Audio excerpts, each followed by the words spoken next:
My farm is the garden at Dogwood Forest. We didn't really plan it at all. My wife and I were both associated with this land because our friends owned this land, and one of them died, and we ended up, kind of buying it. But she spent a lot of time out there. She ran a homeschool, and our kids were out there twice a week, like our kids and other kids. We had 14 kids in our homeschool.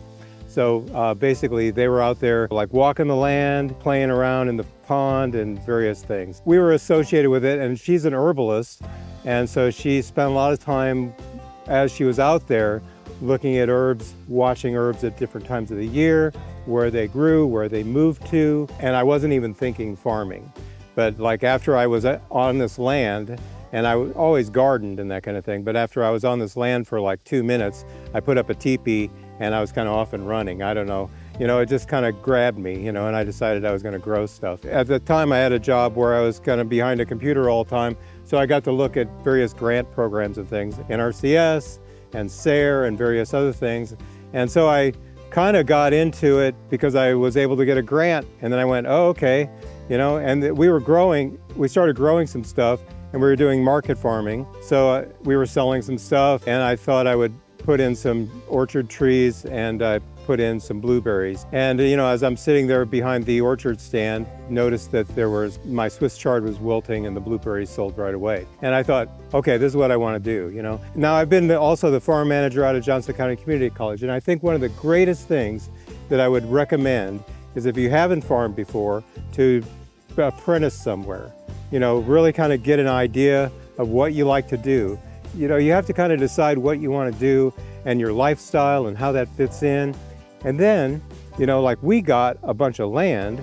We got 40 acres, but it's only like 4.5 acres of pasture, and it's basically up on a hill. We don't have any water up on top of the hill. We have a pond that's down the hill. We have a house that's down the hill. We had to figure out how we were going to get water up the hill, so I basically ditched from the top of the hill. It was about, 800 feet, I guess, from the top of the hill to maybe 1,000 feet to the house. So the top of the hill is no problem because it's loess. It's 50 feet of loess, which is blown in clay sand loam from Kansas millions of years ago. So it's not bad to grow in, actually. So then as you go down the hill, you end up in rock shelves and stuff. And so as you're trying to ditch and stuff, we went from being able to do a nice 3-foot ditch to doing, like a half-a-foot ditch. So it's no good in the winter, and we have to drain it and stuff so it doesn't bust. But basically we do have water, but it's basically from the house and up the hill. So as we got into it, I got a grant for a high tunnel, and I also got a grant from SARE to grow more blueberries. So I've got about 700 blueberry bushes now, and they're on about 3/4 of an acre. And then I've got about 40 orchard trees and a high tunnel. And I've got deer, and I do get deer pressure even with the fence and stuff, but they tend to keep out enough of the deer so that they don't really bother the blueberries. But if I try to grow beans or something, I'm done. They'll figure out a way in and they'll eat them all. So anyway, this is my property, 24.5 acres of trees, basically, that goes from Joyce Drive, which is a road right here, and it goes all the way to the railroad tracks. And it's hilly, and it's all forested, and it's really a beautiful forest. And so actually what I'll be doing with this in the future is, maybe not here, but like probably here, is forest farming. So we're actually trying to do a little bit more in the way of forest farming. And I got a grant from Catalyzing Agroforestry Grant Program. And it's out of Virginia or something like that. And they basically gave me $4,500 for plants. And, and then working with Jacob and also with KC Farmers, we're going to actually install a lot of these transplants and try to protect from deer in the woods. And we're going to be doing mushroom logs, and we're going to be doing mushroom inoculation and stuff between the blueberry bushes. So this is what I'm basically growing in here out of my land. I ditched from the house up the hill. So it's about 70 feet, vertical feet up to the top of the hill. I've got 3 hydrants, 1, 2, 3. One for the high tunnel, one for the blueberries, and one for here. And my wife, so this is, she's been an herbalist all this time, And so she started getting apprentices, and her business is basically, right now she's got 24 apprentices, which she charges them, I think, $1,000 a year, and they basically work with her on making salves and soaps and harvesting herbs and learning about medicinal herbs and things. So that's what she does. So it's a much better business plan than mine. Mine is basically losing money growing blueberries right now, but I'm working on it, right? I'm also an advocate of prairie. So we've kind of tried to, instead of, we had a pasture and I'm basically burning it and planting seeds, and I got like, JCCC was getting rid of a small prairie patch. And so I basically went in, they said they were getting rid of it and staff people could come and get it. I ended up getting like 3 truckloads of prairie plants, and I installed it like right up here in this area here. And then, so that's my seed bank, for my prairie. And so I collect seeds from that every year, and plus whatever else I can grab. I'll probably grab some stuff out here because there's switchgrass out here quite a bit. And then she's got big blue stem and Indian grass and some other things that are nice. But I've got a lot of grasses at my place too. And that's all in here. And then I've got this, 3D electric fence that goes around basically what I'm trying to protect, and it hooks up to the high tunnel. And then the high tunnel, I've got figs and strawberries, but the figs are doing okay. I wouldn't say that they're enough of a cash crop. I've got 14 of them in there, and then between them I'm growing tomatoes. So, and then there's about 40 orchard trees here, which are apple, pear, cherry, peaches. My guru is Michael Phillips. If you haven't read him, he's a great orchardist, and his book is Holistic Orchard. And that's where I pretty much got any information anything I know about blueberries, I got from him. I am, kind of expanding out a little bit more, and I'm trying to, try some different things because I'm not getting the production I need to get right now, so I'm working on that. But the bushes are nice. They're like this tall. I'm just not getting the production off of them I need to get. So I should be getting like 4 or 5 pounds of blueberries off of each bush. And at that rate, I can afford to lose some more money and try to make them healthier. It's supposed to be a U-pick, so I have to deal with the city and special use permits if I want to do a U-pick. And then my wife, because she's teaching and doing these classes and there's parking, that's all special use permit too. So if you're in Wyandotte County or in a city limits, or even probably in some counties, there's going to be special use permits to deal with and that kind of thing. Be aware and kind of keep in touch with, like your local people.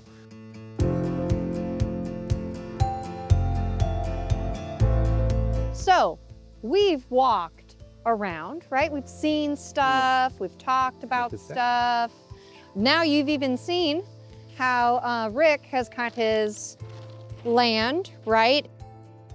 We're gonna take the next 5 to 10 minutes, I would say, right? And it's time for you to draw your farm. It doesn't matter if you have land or not. If you have land, great, use that as a starting point. If you don't have land, what do you want your farm to look like? What do you want to grow?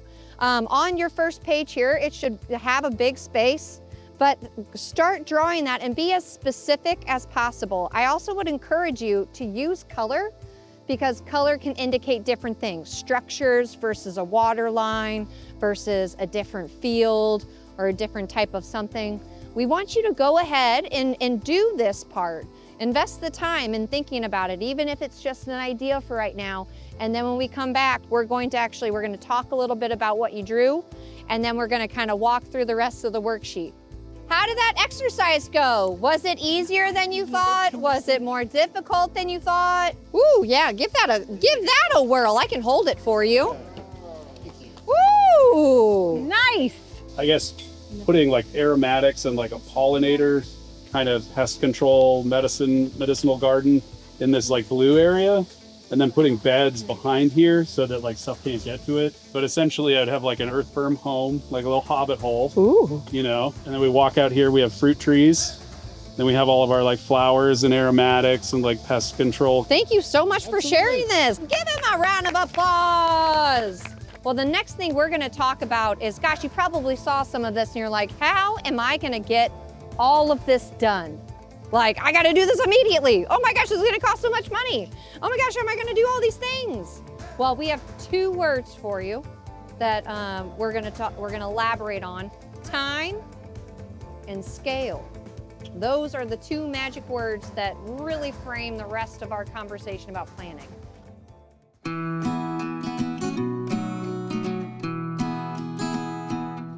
Well, guys, if we can just super quickly, maybe in 1 or 2 words, does anybody, when you're working on your map and you're thinking about your farm, your dream farm or your farm as it is now, was there something that stumped you? You hit a wall on something? Gray water management is kind of the stump we're at now. Awesome. Thanks for sharing that. Who else has a stump? For me, the biggest obstacle to overcome now is on-farm storage. And what does that wash and pack look like that I can manage at my scale?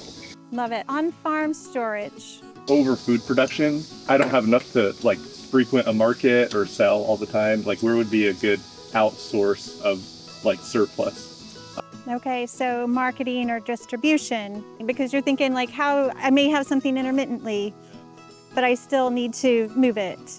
Okay, thanks for sharing that, guys. I wanted you to think about your challenges because as I talk, like that's what we're gonna be thinking about. That will help us kind of shape our goals and manage our scale. Real quick, I'll just tell you a little bit about my own experience so that you know where I'm speaking from. I should probably start with when I started farming, the very first thing I did, well, I wasn't sure how to start, so I Googled how to be a farmer KC.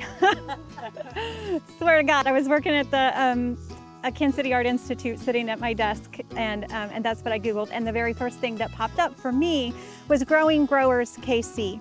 I tell you this so you keep it in your mind as a resource to you. They offered me, first I started workshops, and then I found that they offered that apprenticeship program.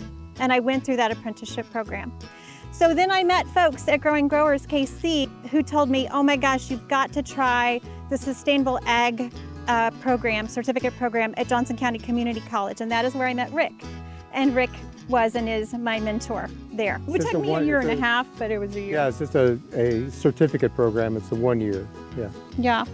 So from there, well, I was driving Uber trying to make all of this work because I had quit my job at the Art Institute. I had to figure out how to make ends meet. And so I was driving Uber, and then there was a sketch situation, and I wound up, through my connections with the growing community, a job driving for the Kansas City Food Hub. So that's a wholesale distribution with partner farmers in it.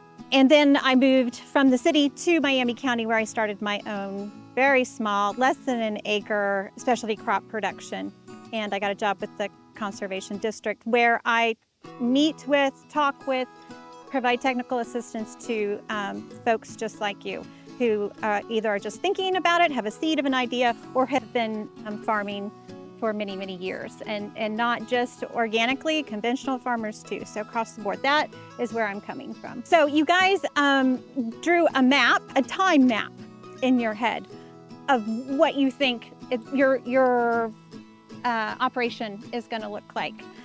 One thing that I didn't draw that I want to draw is your seed of an idea. So that's what you've got in your head right now. Some of you, anybody looking for land? So that's where you are in your timeline. We're looking for land.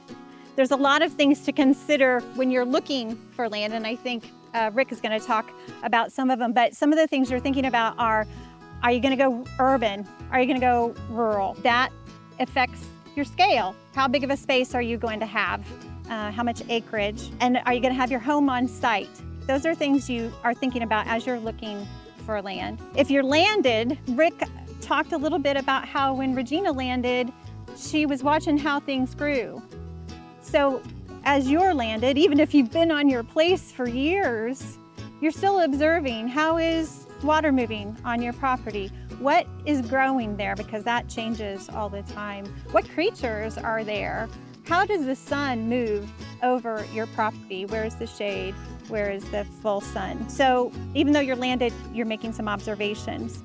Maybe you're on your property for 3 years and you are determining your scale. So some of you are just starting. You'll be kind of experimenting with what you want to grow, how much you can handle growing. And also you're going to want to be thinking about what your markets are. Matt mentioned, you know, how am I going to be able to move the product that I'm growing? Over this timeline, you are working out your scale. Try to maybe start small in the beginning and not try to do everything at once. And then you'll play with your scale. I think, like my friend Robert back there has been on his property for a while, and I've listened as he plays with his scale and over time and what he can manage and what he, you know, how much he wants to manage, I should say. What you're going to do in the end, if you have a big property, are you going to sell it, or do you need to look at succession plans? All of this is tied to the resources that you have in place to support that, to support what you're growing. What machinery do you have? You know, all the infrastructure that we've been talking about, what's in place, how much do you need? And one of the things I want to say is that it's not all going to happen at once. It just can't, and that's okay. Well, you all know, like if you ever planted a seed and you put it in the ground and then the next day you come out and see if it's grown. Like it takes as long as it takes. There's no way for us to pull that sprout up. So give yourself time, have some reasonable expectations, and small movements. So I think that's what I've got for our map of time. And Rick is going to talk to us a little bit about the physical considerations of your property.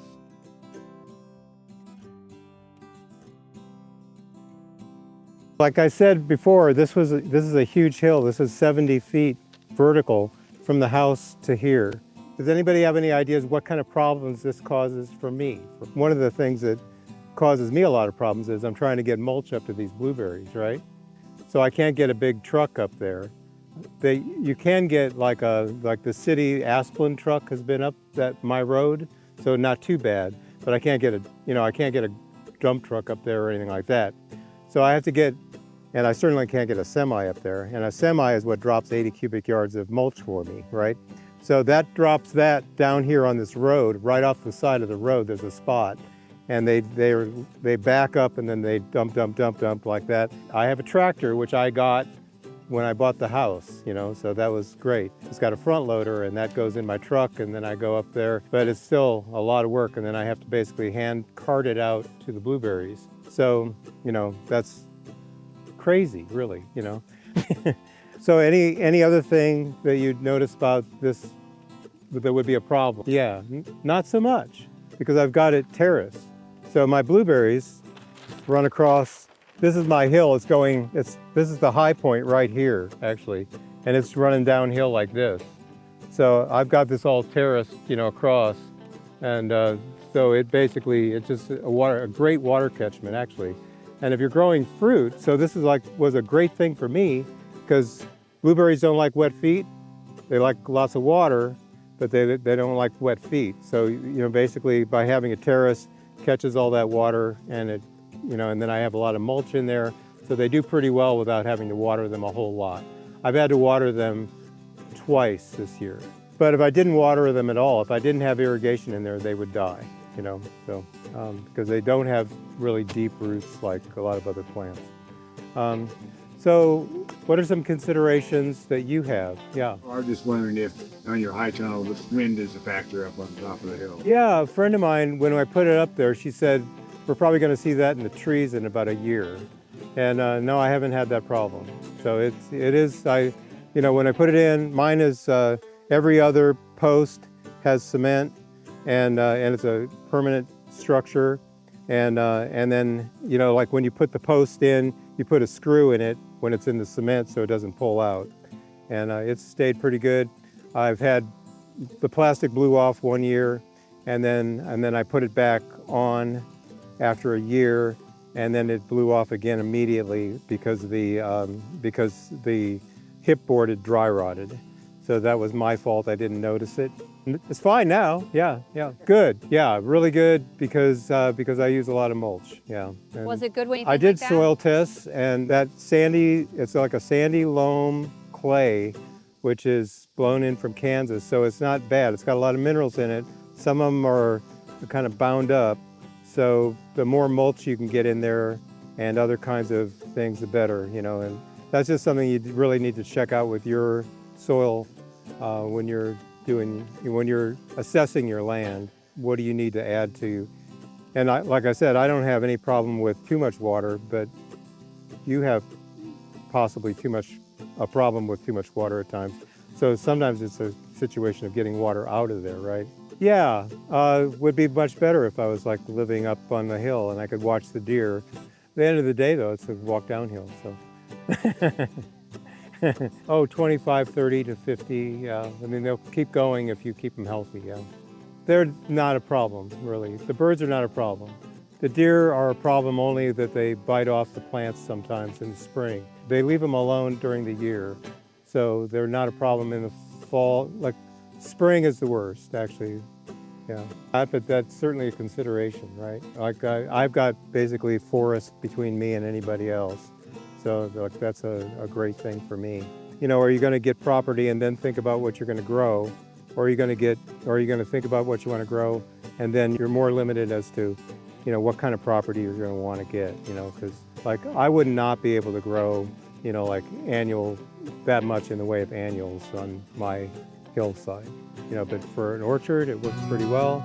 And actually the area that I'm in is known for orchards, but you know, 50, 60 years ago.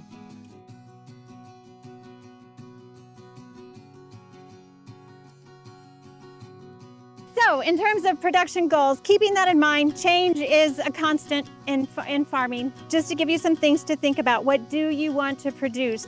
I mean, there's so much: livestock, orchards, specialty crops, added value, agroforestry. You can do agrotourism, nursery, greenhouse stuff, and you are probably going to have more than one of these going on at the same time. So keep that in mind as you are planning. What are your markets?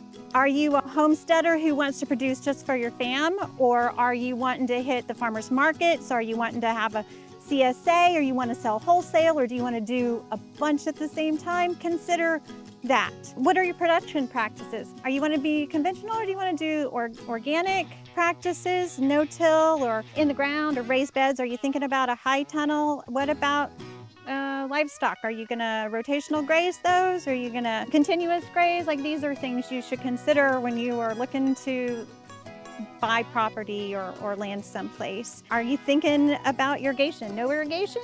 Maybe water's not that, you know, if you have a pond, maybe it's not that big of a problem to you, but if it is, then you need to consider your water source is going to be. Also, one of the things that was mentioned that I have found so important to remember is think about the flow on your land. If you are producing a large amount or trying to get it out of the field, put it in maybe a wash pack, or put it on trailers if it has legs and is going somewhere, and you're trying to get it off your property to the consumer, think about how you're building your property, your roads, where each structure goes. Is it efficient?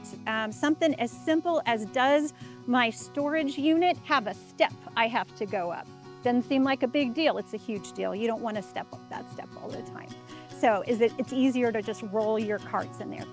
Those kinds of considerations. What space available do you have to do all of this in? So again, we're talking about size of acreage, ordinance limitations, and then what tools do you need? And sometimes those are tools you can buy. I don't have a ton of money, but I know that my resources are also people I know. We can share. So is that a resource to you? Do you have other people that you could kind of collaborate with? Consider those things to help you in terms of infrastructure, or tools, or equipment that you might need. Who do you have to help you? This has been a huge thing for me, probably for you too, Susan. I'm a one-woman show and I can only do so much. I also have a second job. So consider all of that, your body, your well-being, your peace of mind, and choose what you can do that is sustainable both for you and for the land. What is the timeline of all this happening? Again, please don't try to do it all at once. The goal is to be sustainable, to succeed. And if you try and wear yourself out immediately, that's no good. Your timeline will go up, down, just like your scale. Do it in baby steps. Probably the last thing I want to say to consider in terms of your scale and your production goals is to ask yourself, why am I doing this? Now, this is spiritual, but it's also business planning. because stuff's going to be crazy for you, and it's going to get frustrating, and it's going to be hard. And when you can ask yourself that question and come back to the answer, that grounds you. And once you're grounded, then you can make the logical next step, whatever that may be. It may be a step forward, it may be a step backward. But if you pull yourself to while you're doing this, that'll keep you on line.